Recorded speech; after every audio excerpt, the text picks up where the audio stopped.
എല്ലാവർക്കും നമസ്കാരം. Mind body ടോണിക്കിലേക്ക് ഏവർക്കും ഒരിക്കൽ കൂടി സ്വാഗതം. ഞാൻ ഡോക്ടർ സീത. ഇന്ന് നമ്മൾ സംസാരിക്കാൻ പോകുന്നത് നമ്മുടെ ശരീരത്തിൽ സിങ്ക് എന്ന ഘടകം എന്തൊക്കെ പ്രവർത്തനങ്ങളാണ് വഹിക്കുന്നത്, ഈ സിങ്ക് അടങ്ങിയ ഭക്ഷ്യവസ്തുക്കൾ എന്തൊക്കെയാണ്, സിങ്ക് ഇല്ലെങ്കിൽ നമ്മുടെ ശരീരത്തിൽ എന്തൊക്കെ പ്രശ്നങ്ങളാണ് ഉണ്ടാകാവുന്നത്, എങ്ങനെയാണ് ഈ പ്രശ്നങ്ങൾ പരിഹരിക്കാൻ വേണ്ടി നമുക്ക് നമ്മുടെ ശരീരത്തിന് സിങ്ക് എത്തിച്ചു കൊടുക്കാൻ പറ്റുക, ഒരുപാടധികം സിങ്ക് കഴിച്ചാൽ എന്തൊക്കെ പ്രശ്നങ്ങളാണ് നമ്മുടെ ശരീരത്തിന് ഉണ്ടാകാവുന്നത് എന്നതിനെ കുറിച്ചെല്ലാമാണ്. ഞാൻ ലൈവ് സെഷൻസ് ഒന്നും ചെയ്യില്ല എന്നേ പറഞ്ഞുള്ളൂ. എന്നാൽ നിങ്ങൾക്ക് ആവശ്യമുള്ള വീഡിയോസ് ഓരോന്നായി ഇട്ടു തരിക തന്നെ ചെയ്യും. എന്ത് തിരക്കിന്റെ ഇടയിലും വേറെ എന്തൊക്കെ പ്രശ്നങ്ങൾ ഉണ്ടെങ്കിലും കേട്ടോ, അത് ഇടാതിരിക്കുവാനുള്ളൊരു മനസ്സ് എനിക്ക് ഒരിക്കലും ഉണ്ടാകില്ല. അതിന് ഞാൻ മരിക്കണം. അതുവരെ ഞാൻ എന്തായാലും വീഡിയോസ് ഇട്ടുകൊണ്ട് തന്നെ ഇരിക്കും. ലൈവ് സെഷൻസ് എന്തായാലും തൽക്കാലം ഇല്ല. ആദ്യം നമുക്ക് ഈ സിങ്ക് എന്ന ഘടകം നമ്മുടെ ശരീരത്തിൽ ചെയ്യുന്ന വിവിധ പ്രവർത്തനങ്ങൾ എന്തൊക്കെയാണെന്ന് നോക്കാം. ആ പ്രവർത്തനങ്ങളെ കുറിച്ച് അറിഞ്ഞാൽ മാത്രമേ നമുക്ക് സിങ്കിനെ കുറിച്ച് കൂടുതൽ അറിയാനുള്ള ഒരു ആഗ്രഹം ഉണ്ടാകുകയുള്ളൂ. നിങ്ങൾക്ക് ഈ വീഡിയോ കൂടുതലായി കാണുവാനുള്ള ഒരു താല്പര്യവും ഉണ്ടാകുകയുള്ളൂ. നമ്മുടെ ശരീരത്തിൽ ഒരുപാട് പ്രവർത്തനങ്ങൾ സുഗമമായി നടക്കുവാൻ സിങ്ക് വളരെയധികം ആവശ്യമാണ്. നമ്മുടെ എല്ലാ കോശങ്ങളിലും DNA ഉണ്ട്, പ്രോട്ടീൻ ഉണ്ട് അല്ലെ. അപ്പോൾ ഈ DNA ഉൽപാദനത്തിനും പ്രോട്ടീൻസിന്റെ എല്ലാം ഉൽപാദനത്തിനും സിങ്ക് അനിവാര്യമായ ഒരു ഘടകം തന്നെയാണ്.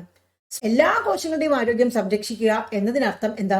എഗ്ഗിന്റെയും സ്പേംസിന്റെയും ആരോഗ്യം സംരക്ഷിക്കാനും ഈ സിങ്ക് വളരെയധികം ആവശ്യമാണ്. പ്രത്യേകിച്ചും ഈ സ്പേമിന്റെ ആരോഗ്യ സംരക്ഷണത്തിന് സിങ്ക് വളരെ പ്രധാനപ്പെട്ട ഒരു പങ്ക് വഹിക്കുന്നുണ്ട്.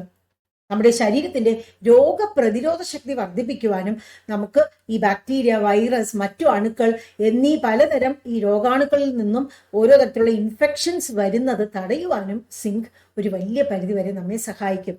നമ്മുടെ ചർമ്മം, അതായത് സ്കിൻ, അതേപോലെ നമ്മുടെ നഖം, അതേപോലെ നമ്മുടെ തലമുടി, ഇവയുടെ എല്ലാം വളർച്ചയ്ക്കും സിങ്ക് അനിവാര്യമായ ഒരു ഘടകം തന്നെയാണ്. നമ്മൾ എല്ലാവരും ഭക്ഷണം കഴിക്കുമ്പോൾ ഭക്ഷണത്തിന്റെ മണം, അതുപോലെ ഭക്ഷണത്തിന്റെ രുചി, ഇതെല്ലാം അറിഞ്ഞ് ആസ്വദിക്കാൻ പറ്റിയാൽ മാത്രമേ കഴിക്കാറുള്ളൂ അല്ലെ. നമുക്ക് മണമൊന്നും അറിയാത്ത, രുചിയൊന്നുമില്ലാത്ത ഒരു ഭക്ഷണവും നമ്മൾ കഴിക്കില്ല.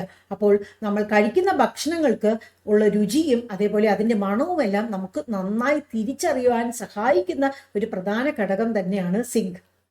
നമ്മുടെ ശരീരത്തിൽ ഏതെങ്കിലും എല്ലാം കാരണങ്ങൾ കൊണ്ട് വൂൺസ്, അതായത് മുറിവുകളോ വ്രണങ്ങളോ എല്ലാം ഉണ്ടാവുകയാണെങ്കിൽ ചിലപ്പോൾ അത് ഏതെങ്കിലും എല്ലാം ഓപ്പറേഷൻ എല്ലാം ചെയ്തിട്ട് അതിന്റെ വൂണ്ടാകാം. അതല്ലെങ്കിൽ അതല്ലാതെ എവിടെയെങ്കിലും തട്ടിയോ മുട്ടിയോ മുറിഞ്ഞിട്ടോ ഉള്ള വൂൺസ് ആവാം. ഏത് വൂണ്ടായാലും അത് നല്ല രീതിയിൽ ഉണങ്ങുവാൻ, അതായത് ഹീൽ ചെയ്യുവാൻ സിങ്ക് വളരെയധികം ആവശ്യമാണ്. അതേപോലെ ഗർഭാവസ്ഥയിലും പിന്നെ ചെറിയ കുഞ്ഞുങ്ങളായിരിക്കുമ്പോൾ, അതായത് ഇൻഫൻസി പീരീഡിലും അതേപോലെ വളർന്നു വരുന്ന കുട്ടികൾക്കുമെല്ലാം നല്ല രീതിയിൽ വളർച്ചയും വികാസവും എല്ലാം ഉണ്ടാകുന്നതിനും സിങ്ക് ഒഴിച്ചുകൂടാൻ പറ്റാത്ത ഒരു ഘടകം തന്നെയാണ്.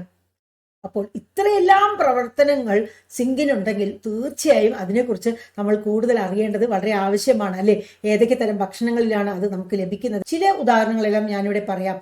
കക്ക അഥവാ ഈ ഒരു ഓയിസ്റ്റർ എന്ന് പറയുന്ന ആ ഒരു ഫിഷ് ഉണ്ടല്ലോ, അത്, മറ്റ് സീ ഫുഡ്സ് ആയ ക്രാബ്സ്, ലോബ്സ്റ്റേഴ്സ്, പംകിൻ സീഡ്സ് അതായത് മത്തങ്ങാക്കുരു, റെഡ് മീറ്റ്, പോൾട്രി അതായത് കോഴി, താറാവ്, കാഷ്യൂ നട്ട്സ് അതായത് കശുവണ്ടി, യോഗേർട്ട്, ഇവയിലെല്ലാം സിങ്ക് ധാരാളമായിട്ട് അടങ്ങിയിട്ടുണ്ട്. ചില ബ്രേക്ക്ഫാസ്റ്റ് സീരിയൽസ്, ഉദാഹരണം ഓട്സ്, ചില തരത്തിലുള്ള കോൺഫ്ലേക്സ്, ഇവയിലെല്ലാം ഫോർട്ടിഫൈ ചെയ്ത് ഈ സിങ്കും ആഡ് ചെയ്തിട്ടുണ്ടാവും, അതിൻ്റെ ആ ഒരു പോഷകമേന്മ കുറച്ചുകൂടി കൂട്ടുവാനായി. ഇതുകൂടാതെ ബീൻസ്, മറ്റ് പലതരത്തിലുള്ള നട്ട്സ്, അതായത് കശുവണ്ടി കൂടാതെ മറ്റു പലതരത്തിലുള്ള nuts, whole grains, dairy products അതായത് പാൽ ഉൽപ്പന്നങ്ങൾ, ഇവയിലും ചെറിയൊരളവിൽ സിങ്ക് അടങ്ങിയിട്ടുണ്ട്.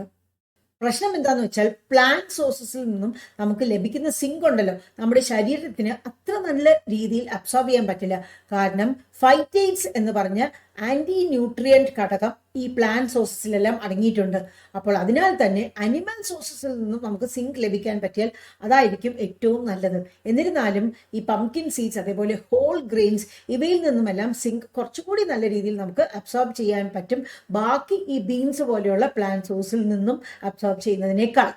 സിങ്കിന്റെ പോരായ്മ അല്ലെങ്കിൽ ഡെഫിഷ്യൻസി നമ്മുടെ ശരീരത്തിൽ ഒരുപാട് അധികം ഉണ്ടെങ്കിൽ നമുക്ക് വേറെയും കുറച്ച് ലക്ഷണങ്ങൾ അനുഭവപ്പെട്ടേക്കാം. അതെന്തൊക്കെയാണെന്ന് നോക്കാം. ഒന്നാമതായി നമുക്ക് തലമുടി ഒരുപാട് അങ്ങ് കൊഴിഞ്ഞു പോകാം. തലമുടി കൊഴിച്ചൽ ഇത് മാത്രമല്ല, വേറെയും കാരണങ്ങളുണ്ട് കേട്ടോ. എന്നാൽ സിങ്ക് ഡെഫിഷ്യൻസി ഒരുപാടുള്ളപ്പോൾ തലമുടി കൊഴിച്ചൽ കൂടുതലാകാനുള്ള സാധ്യതയുണ്ട്. മറ്റു ലക്ഷണങ്ങൾ എന്തൊക്കെയാണെന്ന് ഞാൻ ഓരോന്നായി വേഗം പറഞ്ഞു പോകാം. ചെറിയ കുഞ്ഞായിരിക്കും, അതേപോലെ വളർന്നു വരുന്ന പ്രായത്തും വളർച്ചക്കുറവ് കണ്ടേക്കാം, വയറിളക്കം ഇടയ്ക്കിടയ്ക്ക് വന്നേക്കാം, കൗമാരപ്രായത്തിൽ സെക്ഷൽ മെച്ചുറേഷൻ ഉണ്ടാവുമല്ലോ, അത് കുറച്ച് കുറഞ്ഞേക്കാം, അല്ലെങ്കിൽ കുറച്ച് വൈകിയേക്കാം. പുരുഷന്മാരിൽ ഇമ്പോർട്ടൻസ്, അതായത് കംപ്ലീറ്റ് ആയിട്ട് ശേഷിക്കുറവ് അനുഭവപ്പെട്ടേക്കാം. അതേപോലെ പുരുഷന്മാരിൽ ഹൈപ്പോഗൊണാഡിസം, അതായത് പിറ്റ്യൂട്ടറി ഗ്രന്ഥി, അതേപോലെ ഹൈപ്പോതലാമസ്, ഇവയുടെ പ്രവർത്തനങ്ങളെല്ലാം കുറച്ച് കുറയുകയും തന്മൂലം പലവിധ പ്രശ്നങ്ങൾ നേരിടാനുള്ള സാധ്യതയുണ്ടാകാം. കണ്ണിന് എന്തെങ്കിലുമൊക്കെ പ്രശ്നങ്ങൾ വന്നേക്കാം. സ്കിൻ അല്ലെങ്കിൽ ചർമ്മത്തിന് എന്തെങ്കിലുമൊക്കെ പ്രശ്നങ്ങൾ കണ്ടേക്കാം. വെയിറ്റ് ലോസ്, അതായത് നമ്മുടെ ശരീരഭാരം കുറഞ്ഞു വന്നേക്കാം പ്രത്യേകിച്ച് കാരണങ്ങളൊന്നുമില്ലാതെ. നമുക്ക് എന്തെങ്കിലുമൊക്കെ വൂൺസ് അല്ലെങ്കിൽ വ്രണങ്ങൾ ഉണ്ടാവുകയാണെങ്കിൽ അതെല്ലാം പെട്ടെന്ന് ഉണങ്ങാതിരിക്കാം. നമ്മുടെ മണം, രുചി, ഇവയുടെയെല്ലാം ആ ഒരു തീവ്രത കുറച്ച് കുറഞ്ഞു വരുന്നതായിട്ട് നമുക്ക് അനുഭവപ്പെടാം. നമുക്ക് ആകെ മൊത്തം ഒന്നിനും വയ്യാണ്ട് ആകെ ഒരു മെന്റൽ ലെത്താർജി, ഒന്നിനും വയ്യ, വെറുതെ എങ്ങാനും ചടഞ്ഞു കൂടി ഇരുന്നാൽ മതി എന്നൊരു തോന്നൽ അനുഭവപ്പെടാം. ശരീരത്തിന്റെ ആ ഒരു ലെത്താർജി അല്ലെങ്കിൽ ഒന്നും വയ്യായിക എന്ന് തോന്നുന്നതിനേക്കാൾ കൂടുതൽ മനസ്സിന് വയ്യ എന്നുള്ള ഒരു തോന്നലാണ് കൂടുതലായിട്ട് ഉണ്ടാവുക. ഈ ലക്ഷണങ്ങളെല്ലാം തന്നെ ഈ സിങ്ക് ഡെഫിഷ്യൻസി മൂലം ഉണ്ടെങ്കിലും ഇതെല്ലാം നോൺ സ്പെസിഫിക് ആണ്. കാരണം ഈ പറഞ്ഞ പല ലക്ഷണങ്ങളും സിങ്കിന്റെ ഡെഫിഷ്യൻസിയിൽ മാത്രമല്ല, വേറെ പല വിറ്റമിനുകളുടെയും മിനറൽസിന്റെയും എല്ലാം ഡെഫിഷ്യൻസിയിലും നമുക്ക് കാണാവുന്നതാണ്. അത് കാരണം തന്നെ ഇതിൽ ഏതെങ്കിലും ഒന്നോ പലതോ ഉണ്ടെങ്കിൽ അത് സിങ്ക് ഡെഫിഷ്യൻസി കൊണ്ട് തന്നെ ആണ് എന്ന് നമുക്ക് ഉറപ്പിച്ച് പറയാൻ പറ്റില്ല. എന്നിരുന്നാലും പലപ്പോഴും പലരിലും സിങ്കിന്റെ ഡെഫിഷ്യൻസിയും കണ്ടുവരാറുള്ളത് കാരണം നമ്മൾ സിങ്കും ഭക്ഷണത്തിലൂടെയോ അല്ലെങ്കിൽ സപ്ലിമെന്റ്സിലൂടെയോ ഇത്തരത്തിലുള്ള പേഷ്യൻസിന് കൊടുക്കേണ്ടത് ആവശ്യമായി വരും പലപ്പോഴും. ഇതെങ്ങനെ കണ്ടുപിടിക്കാൻ പറ്റും? സിങ്ക് ഡെഫിഷ്യൻസി ആണോ നമുക്കുള്ളത് എന്ന് കണ്ടുപിടിക്കാൻ എന്തെങ്കിലും ടെസ്റ്റ് ഉണ്ടോ? ഇനി നമ്മൾ ഏതെങ്കിലുമൊക്കെ ടെസ്റ്റ് ഒക്കെ ചെയ്ത് നമ്മൾ ബ്ലഡിൽ സിങ്കിന്റെ അളവ് ഇത്രയാണ്, അത് കുറവാണ്, കൂടുതലാണ് എന്ന് തിട്ടപ്പെടുത്തിയാലും വലിയ കാര്യമൊന്നുമില്ല. ചിലപ്പോൾ നമുക്ക് ബ്ലഡിൽ സിങ്കിന്റെ അളവെല്ലാം കറക്റ്റാണ് എന്നുണ്ടെങ്കിൽ പോലും സിങ്കിന്റെ ആ ഒരു ഡെഫിഷ്യൻസിയുടെ പല ലക്ഷണങ്ങളും കണ്ടേക്കാം. അതായത് ഈ ഒരു ഡെഫിഷ്യൻസി വളരെയധികം കൂടുതലായിട്ട് എത്തുമ്പോൾ മാത്രമേ നമുക്ക് ബ്ലഡിൽ നോക്കുമ്പോൾ ചിലപ്പോൾ അറിഞ്ഞു എന്ന് തന്നെ വരുള്ളൂ. അതിനാൽ തന്നെ നമുക്ക് ഇങ്ങനത്തെയൊക്കെ ലക്ഷണങ്ങൾ ഉണ്ടെങ്കിൽ, മാത്രമല്ല നമ്മൾ ഈ സിങ്ക് എല്ലാം അടങ്ങിയിട്ടുള്ള ഭക്ഷണങ്ങൾ അധികം കഴിക്കുന്നില്ല എന്നുണ്ടെങ്കിൽ, അല്ലെങ്കിൽ നമുക്ക് ഈ ഒരു രോഗപ്രതിരോധ ശക്തി വളരെയധികം കുറയുന്നു എന്നുണ്ടെങ്കിൽ നമ്മൾ സിങ്കിന്റെ സപ്ലിമെന്റ്സും സിങ്ക് നിറഞ്ഞ ഫുഡും എല്ലാം കഴിക്കേണ്ടത് ആവശ്യമായി തന്നെ വരും. അതുമാത്രമല്ല, ചില പ്രത്യേക വിഭാഗത്തിൽപ്പെട്ട ആളുകളുണ്ട്, അവരിൽ സിങ്ക് ഡെഫിഷ്യൻസി കൂടുതലായി വരുവാനുള്ള സാധ്യതയുണ്ട്. ഈ പറഞ്ഞ ആ ഒരു വിഭാഗത്തിൽപ്പെട്ട ആളുകൾക്കും ഇങ്ങനെ സിങ്കിന്റെ ഡെഫിഷ്യൻസിയുടെ ഏതെങ്കിലും ഒന്നോ രണ്ടോ ലക്ഷണങ്ങൾ കണ്ടാൽ തന്നെ നമ്മൾ അത് ശരിയാക്കുവാൻ വേണ്ട കാര്യങ്ങൾ ഒന്നുകിൽ മരുന്നിലൂടെയോ അതല്ലെങ്കിൽ ഭക്ഷണത്തിലൂടെയോ നമുക്ക് ഉള്ളിലേക്ക് എത്തിക്കുവാൻ വേണ്ടി ശ്രദ്ധിക്കേണ്ടതാണ്. അൾസറേറ്റീവ് കൊളൈറ്റിസ്, ക്രോൺസ് ഡിസീസ് എന്നീ ഇൻഫ്ലമേറ്ററി ബവൽ ഡിസോർഡേഴ്സ് ഉള്ളവർക്ക് സിങ്ക് ഡെഫിഷ്യൻസി വരാനുള്ള സാധ്യത കൂടുതലാണ്.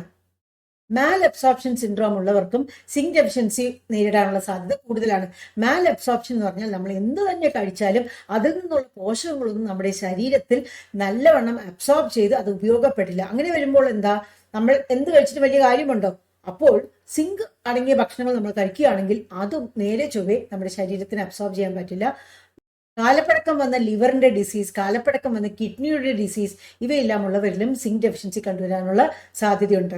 കാലപ്പഴക്കമുള്ള പലതരത്തിലുള്ള മറ്റു രോഗാവസ്ഥകൾ, സിക്കിൾ സെൽ അനീമിയ, അതേപോലെ ഡയബറ്റിസ് മെലിറ്റസ് അതായത് പ്രമേഹം, പലതരത്തിലുള്ള മാലിഗ്നൻസീസ് അല്ലെങ്കിൽ ക്യാൻസേഴ്സ്, പ്രഗ്നൻസി, കുഞ്ഞിന് മുലയൂട്ടുന്ന സമയം അതായത് ലാക്ടേഷൻ പീരിയഡ്, സ്ഥിരമായിട്ട് മദ്യപിക്കുന്നവർ അതായത് ആൽക്കഹോളിക്സ്, ചെറിയ കുഞ്ഞുങ്ങൾക്ക് 7 മാസമെല്ലാം പ്രായം കഴിഞ്ഞ ശേഷവും നമ്മൾ വേറെ ഭക്ഷണങ്ങളൊന്നും ഇൻട്രൊഡ്യൂസ് ചെയ്യാതെ മുലപ്പാല് മാത്രം കൊടുക്കുകയാണെങ്കിൽ ഈ സന്ദർഭങ്ങളിലെല്ലാം അല്ലെങ്കിൽ ഈ ആളുകളിലെല്ലാം സിങ്ക് ഡെഫിഷ്യൻസി വരുവാനുള്ള സാധ്യത കൂടുതലാണ്.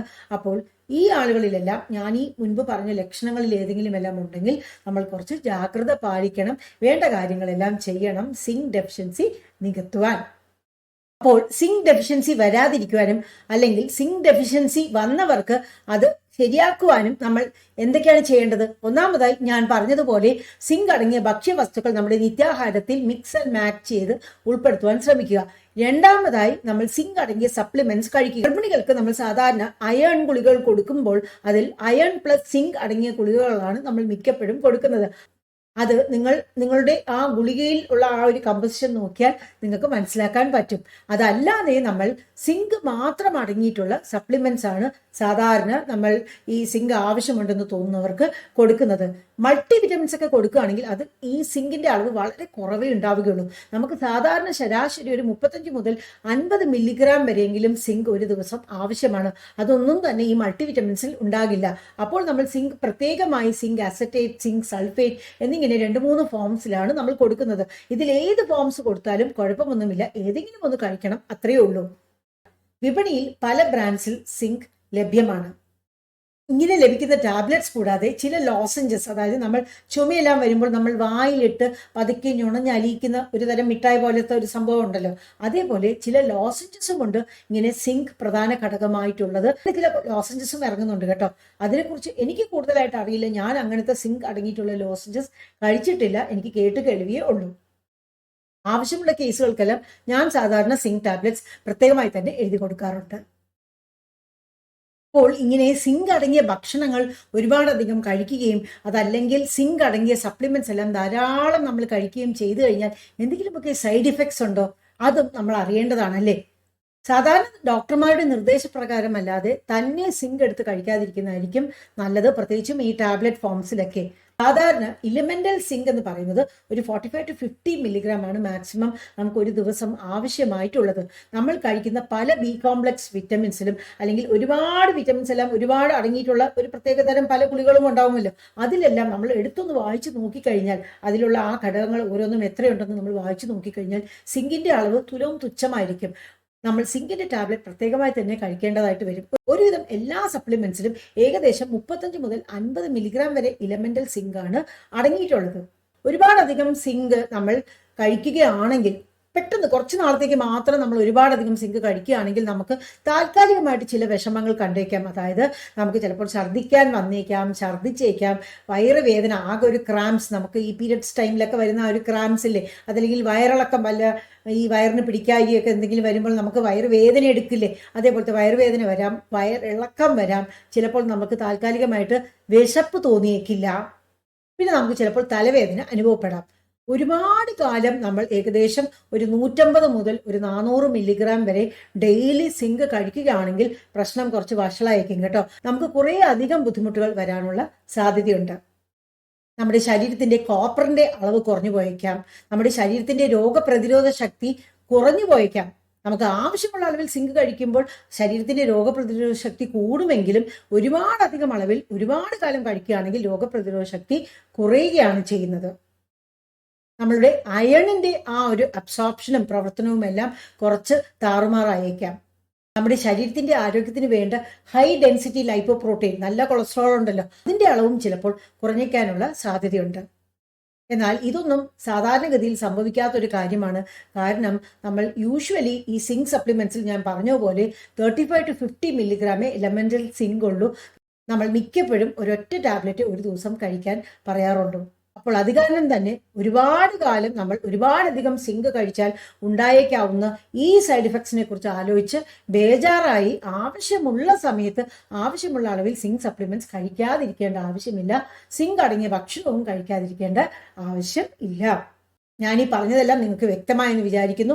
ഈ വീഡിയോ നിങ്ങൾക്ക് ഇഷ്ടപ്പെട്ടാൽ മറ്റുള്ളവരുമായി ഷെയർ ചെയ്യാൻ ഓർക്കണേ കേട്ടോ. അതിനായി ഈ വീഡിയോ ലിങ്ക് എല്ലാവർക്കും അയച്ചു കൊടുക്കുക. വീണ്ടും മറ്റൊരു വീഡിയോയുമായി നിങ്ങളുടെ മുന്നിൽ വരുന്നത് വരെ നിങ്ങൾക്കും നിങ്ങളുടെ കുടുംബത്തിലുള്ള എല്ലാവർക്കും ശാന്തിയും സന്തോഷവും ആരോഗ്യവും സമാധാനവും എല്ലാം നേരുന്നു.